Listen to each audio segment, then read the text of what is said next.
Course സെലക്ഷനിൽ നമ്മുടെ വിദ്യാർത്ഥികൾ വരുത്തുന്ന 4 മിസ്റ്റേക്കുകളെ കുറിച്ചാണ് ഇന്ന് നമ്മൾ സംസാരിക്കുന്നത്.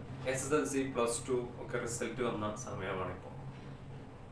ഈ സമയത്ത് പ്രധാനമായും കൺഫ്യൂഷൻ ഉണ്ടാകുന്ന സാഹചര്യങ്ങളാണ്.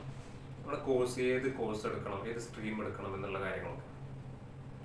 ഈ സമയത്ത് നമ്മളെ ഇൻഫ്ലുവൻസ് ചെയ്യുന്ന, ഈ കോഴ്സ് എടുക്കുന്ന ഒരു വിദ്യാർത്ഥിയെ ഇൻഫ്ലുവൻസ് ചെയ്യുന്ന ഒരു 4 ഘടകങ്ങളെ കുറിച്ചാണ് ഇന്ന് ഞാൻ സംസാരിക്കുന്നത്. നമ്മൾ കോഴ്സുകൾ സെലക്ട് ചെയ്യുമ്പോൾ ഒരിക്കലും പുറത്തു നിന്നുള്ളൊരു ഇൻഫ്ലുവൻസ് അല്ല നമ്മളെ കോഴ്സ് സെലക്ട് ചെയ്യാനുള്ള ഒരു കാരണമാകേണ്ടത്. അത് നമ്മുടെ കഴിവുകൾ, നമ്മളെ എന്തൊക്കെ കാര്യങ്ങൾ നമുക്ക് ചെയ്യാൻ പറ്റും, നമ്മുടെ കഴിവുകളും കുറവുകളും ഒക്കെ മനസ്സിലാക്കിയിട്ടുള്ള കോഴ്സുകളാണ് നമ്മൾ സെലക്ട് ചെയ്യേണ്ടത്. ഒന്നാമത്തെ മിസ്റ്റേക്ക്, കോഴ്സുകൾ സെലക്ട് ചെയ്യുന്നത് അഥവാ നമ്മുടെ കുട്ടികൾ എന്ത് പഠിക്കണം എന്നുള്ളത് ഒരു മാർഗനിർദ്ദേശവും ഇല്ലാതെ അല്ലെങ്കിൽ ഒരു മുൻവിധിയും ഇല്ലാതെ രക്ഷിതാക്കളാണ് തീരുമാനിക്കുന്നത്. ഇതൊരു മിസ്റ്റേക്കാണ്. ഒരിക്കലും ഒരു രക്ഷിതാവും അതിന് വേണ്ട നിർദ്ദേശങ്ങൾ എടുക്കാതെ അല്ലെങ്കിൽ ഒരു കൺസൾട്ടേഷൻ എടുക്കാതെ ഒരിക്കലും നമ്മുടെ വിദ്യാർത്ഥികളെ, നമ്മുടെ മക്കളെ പുതിയൊരു കോഴ്സിലേക്ക്, നമ്മളെ ഇഷ്ടപ്പെടുന്ന ഒരു കോഴ്സിലേക്ക് അവരെ അഡ്മിഷൻ എടുക്കരുത്.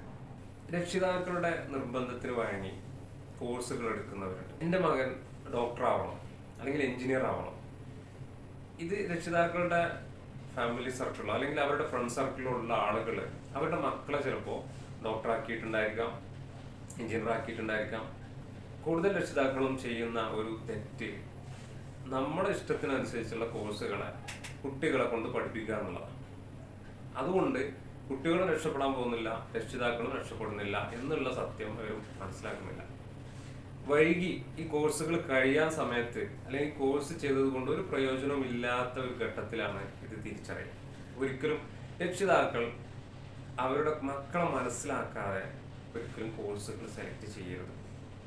രണ്ടാമത്തെ തെറ്റ്, നമ്മുടെ ഫ്രണ്ട് സർക്കിളിലെ ആളുകൾ നമ്മുടെ കോഴ്സുകൾ തീരുമാനിക്കുന്ന ഒരു അവസ്ഥ. അതും ഒരു തെറ്റായ പ്രവണതയാണ്. ഒരിക്കലും നമ്മുടെ ഫ്രണ്ട്സ് ഏത് കോഴ്സിന് പോകുന്നോ എന്ന് കരുതിയിട്ട് നമ്മൾ അവരെ കൂടെ കൂടി അവർ സെലക്ട് ചെയ്ത കോഴ്സ് നമ്മൾ പഠിക്കരുത്. ഒരിക്കലും അതല്ല അതിൻ്റെ ശരിയായ രീതി. നമ്മുടെ ഫ്രണ്ട്സിൻ്റെ അല്ലെങ്കിൽ നമ്മുടെ കൂട്ടുകാരൻ്റെ ഒരു കഴിവല്ല നമുക്കുള്ളത്. നമ്മൾ തീർച്ചയായിട്ടും വ്യത്യസ്തമാണ്. അപ്പോൾ കൂട്ടുകാരന് ചിലപ്പോൾ എൻജിനീയറിങ് ഓക്കെ ആയിരിക്കാം, അല്ലെങ്കിൽ മെഡിസിൻ ഓക്കെ ആയിരിക്കാം. പക്ഷെ നമുക്കത് ഓക്കെ ആവണമെന്നില്ല, നമുക്ക് അതിനുള്ള കേപ്പബിലിറ്റി ഉണ്ടായിക്കൊള്ളണം എന്നില്ല. അപ്പൊ നമുക്ക് എന്താണ് നമ്മളെ കൊണ്ട് ചെയ്യാൻ പറ്റുക, എനിക്ക് എന്തൊക്കെ പഠിക്കാൻ പറ്റും, എന്നെ എന്തിനൊക്കെ പറ്റും എന്നുള്ളതിനെ കുറിച്ച് നമ്മൾ മനസ്സിലാക്കണം. അതിനനുസരിച്ചാണ് നമ്മൾ കോഴ്സുകൾ സെലക്ട് ചെയ്യുന്നത്. ഒരിക്കലും ഫ്രണ്ട് സർക്കിളിലുള്ള ആളുകൾ കോഴ്സ് സെലക്ട് ചെയ്തതിന്റെ ബാക്കിൽ നമ്മൾ പോവാൻ പാടില്ല.